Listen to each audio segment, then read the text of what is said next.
हरे कृष्णा। आशा है कि फलदायिनी माता जी या मंत्रेश प्रभु गौरंगा प्रभु इस श्लोक का अनुवाद और तात्पर्य रिकॉर्ड करके अपलोड किए हैं। ये 5वां स्कंद श्रीमद् भागवतम 5वां स्कंद 14वां अध्याय और 29वां श्लोक है। इस श्लोक में शुकदेव गोस्वामी कुछ नया सिखा रहे हैं हमको। यह है सुदर्शन चक्र के बारे में। सुदर्शन चक्र को इस श्लोक में हरि चक्र बनाते हैं।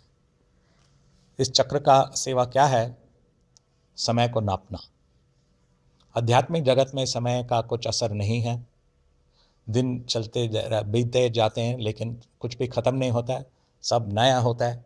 किसी का कोई बड़ा नहीं होता है, कोई किसी को व्याधि नहीं होता है, किसी को जरा नहीं है और कोई मरता नहीं है। परंतु ये भौतिक जगत में तो ये अवश्य होने ही चाहिए, इसीलिए भौतिक जगत बनाया है। भौतिक जगत किसी को सदा यहाँ रहने के लिए नहीं बनाया है।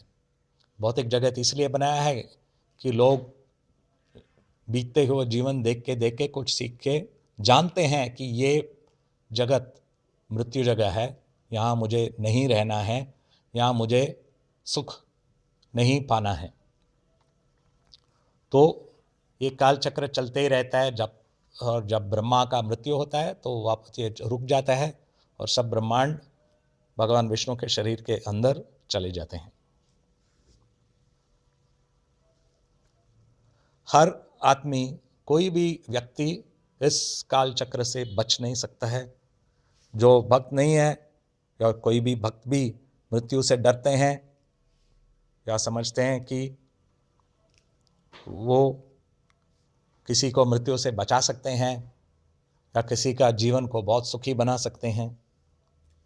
ये तो हो सकता है, लेकिन ठीक मार्ग में जाने से ही हम किसी को सुख ला सकते हैं, किसी को सुखी बना सकते हैं या किसी को मृत्यु से बना सकते हैं। गलत रास्ता क्या है? पैसा को अपना भगवान बनाना या कोई ज्ञान डिग्री को अपना भगवान बनाना या कोई झूठा आदमी को अपना भगवान बनाना। हम देखते हैं कि कितने भगवान हैं। कोई फिल्म स्टार है, कोई पॉलिटिशियन है, कोई फुटबॉल स्टार है, कोई और है, या कोई गॉडमैन है जो कहते हैं कि जिसको लोग कहते हैं वो भगवान है, वो भगवान है। तो ये सब झूठे भगवान के पीछे जाने से हम काल चक्र से नहीं बच सकते हैं। ये शुकदेव गोस्वामी कहते हैं।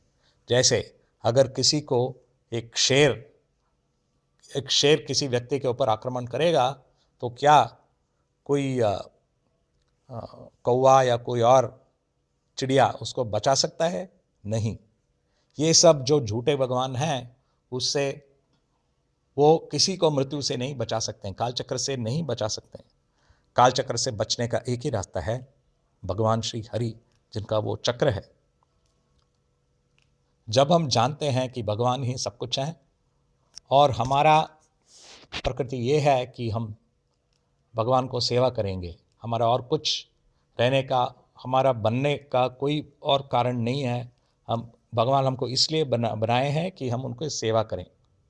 तो जब हम ये पूरी तरह से जानते हैं और सिर्फ हम भगवान का सेवा चाहते हैं तो हम कभी मरेंगे नहीं। मृत्यु होगा, हम ये शरीर छोड़ के सदा भगवत धाम में वापस जाने का। तो यही जानकर हमको अपना जीवन को बदल के सिर्फ भगवान को हमारा लक्ष्य रखने चाहिए। ये पुरुषोत्तम मास एक बहुत ही अच्छा अवसर है जब हम सब एक कदम और बढ़ सकते हैं हमारा आध्यात्मिक जीवन में, हमारा साधना में। क्योंकि ये मास में हम जो कुछ भी करेंगे उसका 1000 गुना ज़्यादा मिलता है हमको। तो जो कम माला जाप कर रहे हैं 16 से कम 16 माला जाप कीजिए। जो 16 माला जाप कर रहे हैं ज़्यादा जाप कीजिए गुरु महाराज के स्वास्थ्य के लिए, गुरु महाराज इधर रहने के लिए। जो मंगलारती नहीं कर रहे हैं वो मंगलारती करने शुरू कर सकते हैं, या जो पढ़ने रहे हैं वो पढ़ने शुरू कर सकते हैं, कीर्तन कर सकते हैं। ये सब करके अगर हम इस पुरुषोत्तम अधिक मास में ज़्यादा साधना करेंगे इसका इतना असर पड़ेगा कि हम एक रॉकेट का बूस्टर के जैसे हम और आगे जाएंगे और हमको भगवान मिलना और भी आसान हो जाएगा और हम सबको बचा सकते हैं। हरे कृष्णा।